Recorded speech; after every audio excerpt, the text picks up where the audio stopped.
In 1941, German sailors mistook a British boarding team's weapon for their own MP28. Seconds later, confusion turned to terror as steel plates shredded at the sound of ripping canvas. The Royal Navy had been desperate for a reliable close-quarters gun after Dunkirk, but few expected an obscure handcrafted submachine gun to reshape their odds at sea. Why did the Lanchester's arrival send shockwaves through Axis crews, and what disaster would have unfolded if the Royal Navy never found this solution? The answer begins with a weapons crisis no one talks about. Salt spray clings to steel decks, soaking everything from boots to rifles. For Royal Navy crews in 1941, every boarding order meant stepping into tight passageways, ladders slick with brine, and the constant threat of close-range ambush. Standard rifles, long and slow to cycle, tangled in bulkheads and left sailors exposed in seconds that could decide life or death. Pistols offered little stopping power against determined resistance at arm's length. Boarding parties needed to clear cabins, engine rooms and cargo holds, where lines of sight rarely stretched beyond a few yards. In these spaces, a weapon's reliability mattered more than elegance. Salt air corroded moving parts, and a jammed bolt could be fatal. Dockyard sentries faced a different but equally demanding task. Saboteurs could slip through the shadows, and a guard's weapon had to fire instantly and keep firing if a threat appeared. Patrols along wharves and piers worked in darkness, often with nothing but the slap of water and the creak of ropes for warning. Here, a weapon's ability to withstand constant damp, sudden shocks, and the grinding abrasion of salt crystals was tested every night. Conventional arms fell short. The Lee Enfield, trusted in open battle, lagged in tight quarters. Shotgun scattered, shot but lacked the magazine capacity for drawn-out firefights. Early submachine guns, hastily imported or repurposed, rusted quickly and misfed under pressure. The Royal Navy's operational demands called for a firearm that could deliver rapid, sustained fire in the harshest maritime environments, one that would not falter when the air turned corrosive and the fight closed to a few desperate feet. Sten guns arrived as a stopgap, stamped from thin steel, quick to assemble but prone to failure in the very environments the Navy faced. In salt-laden air, their metal surfaces pitted and rusted within weeks. Dockyard reports logged jams and misfeeds after only a handful of patrols. The sharp metallic clang of the Sten's action echoed through bulkheads, making stealth impossible and drawing unwanted attention in the dead of night. Reliability suffered further under the strain of rapid fire. Magazines warped, springs weakened, and corrosion crept into every seam. The American Thompson M1928 offered a different set of problems. Its solid machining gave it a sense of heft, but at nearly 11 pounds loaded, it weighed down boarding parties already burdened with gear.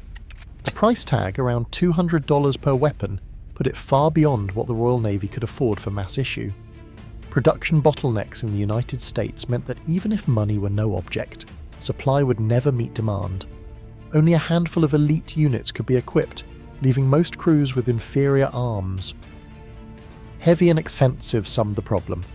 German MP28 and MP40 models, admired for their engineering, were out of reach. Enemy weapons chambered for ammunition not standard to British stockpiles. Standard-issue Lee Enfield rifles, reliable in open combat, proved slow and unwieldy in the tight corridors of ships. Shotguns, while devastating at close range, ran dry too quickly for the drawn-out chaotic fights that erupted during boarding actions. Every available option left the Navy exposed, forcing a reckoning with the limits of existing small arms and the urgent need for a weapon built for the sea. George Lanchester received his orders in May 1940, as the panic of Dunkirk still echoed through Britain's naval command. The Royal Navy's demands were clear. They needed a new weapon, and they needed it fast. Lanchester, working at the Royal Small Arms factory in Enfield, turned not to blank paper, but to a captured German MP28, a proven submachine gun recently seized from Axis forces in East Africa. Instead of reinventing the wheel, he began a methodical process of reverse engineering, stripping the MP28 down piece by piece, measuring tolerances and studying every mechanism. The goal was not just to copy, but to adapt. The Royal Navy insisted on changes for salt resistance, a bayonet mount and reliability under harsh maritime conditions. Within weeks, Lanchester and his team converted the German blueprints into British engineering drawings that specified solid brass for the magazine housing and a heavy walnut stock similar to the Lee Enfield rifle. He moved the fire selector to a more accessible spot and reworked the internals to chamber the standard 9x19mm round. The urgency was reflected in the production timeline. By late 1940, prototype parts were already being machined, and by early 1941, the first test models were assembled for Navy inspection. The design process, which might have taken years under peacetime conditions, was compressed into months. Lanchester's approach delivered not only a weapon tailored for the Royal Navy's needs, but did so with a speed that matched the crisis Britain faced. The Lanchester was born not from slow innovation, but from the relentless pressure of war and the necessity to turn enemy technology into a tool for survival. Machined steel and solid brass set the Lanchester apart from its contemporaries, a level of precision rarely seen in wartime submachine guns. At nearly 10 pounds loaded, the weapon's heft came from a heavy walnut stock modelled after the Lee Enfield rifle, a feature that gave sailors a familiar grip and added stability during rapid fire. The barrel, thick-walled and nearly 8 inches long, resisted warping and helped keep muzzle rise in check, even as the gun cycled at 600 rounds per minute. Chambered for 9x19mm parabellum, the Lanchester could draw from both British and captured German ammunition stores. Its magazine housing, cast from brass rather than steel, shrugged off salt corrosion that would cripple lesser weapons. The standard magazine held 50 rounds, almost double the Sten's capacity, feeding rounds from the left side and allowing for extended bursts in close-quarters combat. For flexibility, the Lanchester could also accept the shorter 32-round Sten magazines, a nod to battlefield logistics. Distinctive among submachine guns, the Mark I variant included a bayonet lug beneath the muzzle, built to take the Patton 1907 sword bayonet. This feature, demanded by the Royal Navy, turned the gun into a hybrid tool for boarding actions, ready for both gunfire and hand-to-hand struggle. The Mark I also offered select fire capability, with a switch just in front of the trigger guard for rapid changes between single shots and full automatic. Wartime pressures led to the Mark Wear asterisk, a simplified version that dropped the fire selector, fixed the sights, and focused on reliable automatic fire above all else, prioritising reliability. Each detail reflected a weapon designed not for parade ground perfection, but for the brutal, unpredictable realities of war at sea. A museum Lanchester, serial plate still crisp after 80 years, sits on the workbench. Conservators begin a full teardown, laying out each machined part beside the heavy walnut stock. The brass magazine housing, still gleaming, shows only faint tarnish, no sign of the deep pitting that plagues steel after decades in salt air. Engineers measure tolerances with calipers, confirming the original machining remains within wartime specification. The breech block, receiver and barrel all lock up cleanly, a testament to the care taken at Enfield and Sterling armaments. A chronograph is set up at the firing range.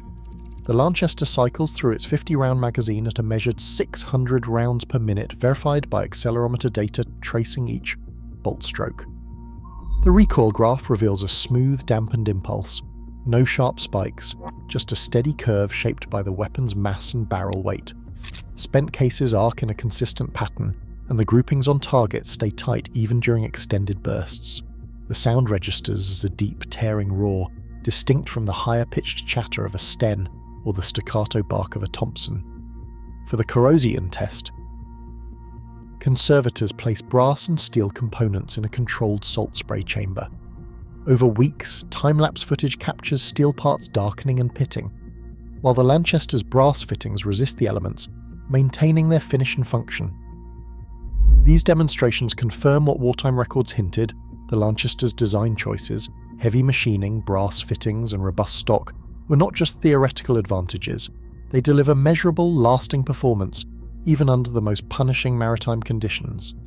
Steel plates stood at 50 yards, pitted and scarred from earlier trials, as Royal Navy officers assembled for Lanchester's first formal test. The air rang with the metallic clatter of magazines being loaded, 50 rounds at a time, double the capacity of most submachine guns in British service. Test officers, notebooks in hand, watched as the weapon's heavy walnut stock settled into the shooter's shoulder. At the command, the Lanchester roared through its magazine in a single, sustained burst. The sound was unlike anything familiar, a deep tearing note that several described as like ripping canvas, and others described as a German buzzsaw but heavier. Observers looked up from their notebooks as the report rolled across the range, stunned by the tone and by how controlled the weapon felt in the shooter's hands. Targets told the rest of the story. Where lighter weapons scattered shots wide, the Lanchester's grouping stayed tight, even during full automatic fire. Inspection teams measured clusters no wider than a man's hand, with steel plates punched clean through at the centre. Officers recorded that the weapon's mass and barrel weight kept muzzle climb in check, allowing the shooter to walk bursts across a target without losing control. Even after repeated magazine dumps, the action remained smooth, with no jams or feed issues logged during the session. The test data emphasised the weapon's accuracy and dependability. Observers noted how the Lanchester's controllability set it apart from the Sten. Where the lighter gun bucked and wandered, the Lanchester held steady, its recoil absorbed by the dense stock and heavy receiver. The consensus in the test log was clear. At close to 50 yards, the weapon delivered consistent, accurate fire, fully meeting the Navy's demand for a reliable boarding gun. The data left little doubt. This was a firearm built not just to function, but to dominate in the confined, high-stakes world of shipboard combat. The first burst from the Lanchester shattered the quiet of the training ground. Officers clustered behind the firing line described the sound as ripping canvas, a tearing, guttural roar that seemed to vibrate through the steel plates downrange. One gunnery instructor, a veteran of Atlantic convoys, compared it to a German buzzsaw but heavier, his words echoing in the test log. The weapon's 600 rounds per minute cycle did not stutter or rise in pitch. It hammered out each shot with a thick mechanical certainty, the brass magazine feeding smoothly from start to finish. Observers traded glances as the magazine emptied. The Lanchester's voice was unmistakable, deeper and broader than the Sten's sharp bark, more forceful than the Thompson's quick chatter. Each burst left a visible mark on the steel targets, but it was the sound that lingered. Dockyard workers and naval engineers listening from the perimeter later said they could tell when it was a Lanchester just by the tone alone. Word of the trials reached the detention blocks where German prisoners of war were held. During one session, a group of Luftwaffe and Kriegsmarine captives paused mid-conversation, listening intently as the Lanchester thundered through its magazine. Several insisted it was the MP28, their own submachine gun, being tested by the British. The confusion was so complete that guards recorded the exchange in their daily logs. For the Royal Navy, this was a quiet victory. The enemy could not distinguish British firepower from their own, and the psychological edge was clear. The Lanchester had not only passed its trial, it had unsettled those who might one day face it across a ship's deck. Mediterranean sunlight glinted off the Lanchester's brass fittings as Royal Navy boarding parties prepared to storm enemy vessels. In the cramped, echoing corridors of Italian freighters and German E-boats, the weapon's weight and solidity became an advantage. Boarding officers pressed forward, Lanchesters at the ready, 50-round magazines locked in place. When the order came, the gun's automatic fire filled the space with a deep, relentless roar. One burst clearing a passage, another pinning defenders behind bulkheads. Enemy crews used to the lighter punch of pistols or the erratic fire of older submachine guns now faced a weapon that could sweep a compartment in seconds without a single pause for reloading. Action logs from 1942 detail raids, where Lanchester-armed sailors advanced through oil-slicked engine rooms, the weapon's bayonet fixed for the final push. In these moments, the Lanchester's reputation for dependability was earned. Reports described no misfeeds, no jams, even after prolonged exposure to salt spray and grit. One boarding officer wrote in his diary that the gun felt built like a battleship. It was solid, unyielding, and utterly reliable when chaos erupted. Dockyard sentries and Royal Air Force guards echoed these accounts. Night patrols along the wharves relied on the Lanchester's steady action to deter saboteurs. Airfield defenders, braced against the wind, trusted its magazine to last through the longest alarms. Across every front where the Lanchester was issued, its presence meant fewer doubts and steadier hands. In the words of one sailor, when the shooting started, you wanted the heavy gun, the one you knew would fire every time. Roughly 95,000 Lanchester submachine guns left British factories between 1941 and 1942, an output driven by wartime urgency and the Royal Navy's insistence on quality over numbers. Most of these weapons were produced by Sterling Armaments Company, whose engineers faced the challenge of machining steel and casting brass components to exacting standards even as demand for speed increased. Each receiver, magazine housing and stock was marked with serial numbers that tracked the weapon's journey from factory floor to shipboard armoury. Early production runs required skilled hand-fitting, and some parts from those batches remain non-interchangeable, a legacy of the push for precision under pressure. As the war progressed, simplified Mark I and asterisk models dominated the assembly lines. These omitted select fire switches and used fixed sights, allowing Sterling and its subcontractors to accelerate output without sacrificing reliability. Despite this, the Lanchester never approached the Sten's mass production scale. Its construction demanded more time, more skilled labour, and higher costs, about £40 to £50 per unit, a price justified by its durability and performance at sea. Most Lanchesters served the Royal Navy, but post-war many found new life with the Royal Air Force Regiment, the Royal Marines, and colonial police forces. By the 1950s, the design's influence was clear in the Sterling submachine gun. Sterling engineers, some of whom had worked on the Lanchester, carried forward lessons in corrosion resistance, magazine design, and robust construction. The Sterling left-side magazine feed and focus on reliability owed much to its predecessor. Today, original Mark weapon Lanchesters are rare, with most surviving examples marked as simplified variants, a testament to both the scale of their initial production and the relentless pace of wartime adaptation. This is the Lanchester's lasting legacy. Today, corrosion-resistant design is standard for naval weapons worldwide, a lesson first proven on the cold decks of British boarding parties. As conflicts move into new environments, adaptability defines survival. The Lanchester reminds us, overlooked solutions often shape the future more than celebrated ones. In a world of rapid innovation, sometimes what endures began as an emergency answer.